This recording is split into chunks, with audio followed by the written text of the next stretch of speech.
all star, like a porn star, party like a rock star, look like a movie star. What's up, people? Back with another video. Yeah, don't call me on the shirt. It's the same day. You know, I'm recording this video right after the last one. Today, right now, we're going to talk about Reefer versus dry van. What's the difference? Personal opinions on it. You know, what I think. What you should do. Alright. So first, if you didn't know, I carry reefer loads, refrigerated loads.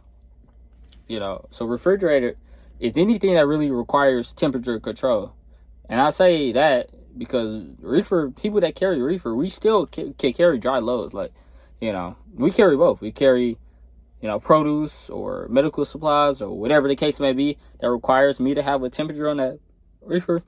Or we can carry dry loads that don't require a temperature. So we can do both. Whereas dry van, they can't just carry dry stuff. They can't carry anything that, you know, has to be negative 20 degrees. They can't carry anything that requires a temperature to be set on that load.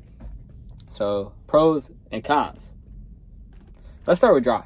Pros and cons. Pro, I guess you don't have to hear that loud ass motor, you know, running, that reefer motor running. You know, you get used to it. But, you know, dry van pays less though than reefer, you know. A lot of the good thing is that mostly for dry loads, a lot of dry loads is just drop and hook. That makes it easy. I mean, that means y'all could be in and out, you know, onto the next load.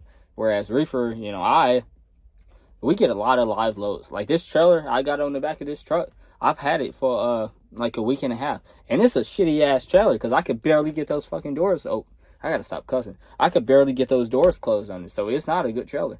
You know, the benefit to y'all is dry. Y'all could, you know, switch. I mean, y'all never really keeping the same trailer.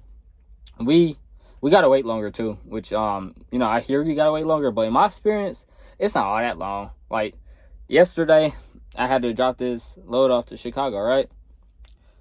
It was due actually, it was due today, Saturday. Today's Saturday. It was due Saturday, like at, you know, afternoon or whatever. I brought it there Friday because I got there early, and they still was able to. I was there for 6 hours, you know, before they unloaded it, but I could have had to wait, you know, 15 because it was due the next day. So they did unload me early. So, you know, yeah. So one of the downsides to reefer, I mean, people say it's the downside is that the reefer motor, it's loud. I mean, it's a motor running, you know, it's a whole nother motor running. So you do got to take that into account. You know, if you're a person that likes your sleep, you know, it could be interrupted when that, you know, when that starts back up. But you do get used to it though, you know. It's not all that bad. You can hear it from inside the truck, but it's not all that bad. Now from outside, it's loud from outside. When you turn it on, it's loud. I can see why people want reefer drivers to park, you know, far away in their truck stops, because when you turn that on, it's running. But since I've had, you know, since I've been driving for like a month or so, and I've been carrying this reefer trailer, I haven't had to put on start and stop. It's always been on continuous when I have it on. So, you know, you get used to it. You get used to it. But there is a slight difference in pay versus dry van versus refrigerated. So take that into account.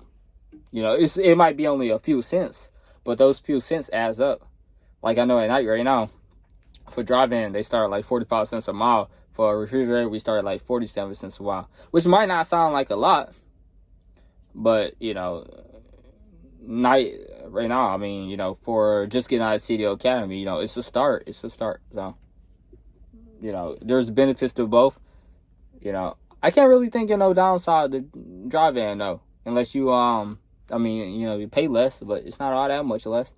So, I mean, driving, you know, I mean, it sounds good. You know, I first applied to be dry van, but I got switched to refrigerated somehow when I was through the academy, which is fine.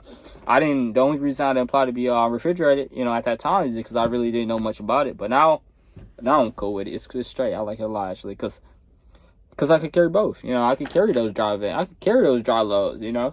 I could carry produce. I carry a little bit of everything. I can carry medicine, you know. So it's cool. I'm cool with it. I got to make another video. I'll show y'all how to, you know, really use the reefer. Now, look, I'm not no pro at it, but I know how to set the temperature. I know how to make that sure that, you know, whatever I'm carrying could hold its temperature, you know. But when you do carry a reefer, you do gotta, you know, you do gotta worry about it a little bit more. You do gotta do chiller washouts. You gotta make sure that temperature holds. Like, you as the driver are liable for when that temperature changes. So you got to keep an eye on that. Like every single stop, you got to make sure that reefer, you got some fuel in it. Make sure it's filled with diesel. You know, if you're doing a dropping hook, that reefer got to be above 3/4 of a tank full. You know, every time, or they gonna tell you go to the fucking Lowe's and fill it up with some diesel, or we won't take you. Which I had to do, which set me back about an hour and 45 minutes, which was totally my fault because it was at half a tank, and you know they wanted full, whatever. All right, did that. So it can set you back. So you always got to make sure, you know, you always got some fuel in that if you're doing dropping hooks. You will get notifications usually depending on what company you work for. For night, we get notifications if that temperature changes. You know, I get notifications, you know, when the temperature changes. So as the driver, I am responsible for what temperature that reefer is at. So if they want it at -15 degrees, you better believe I'm going to put it at -15 degrees.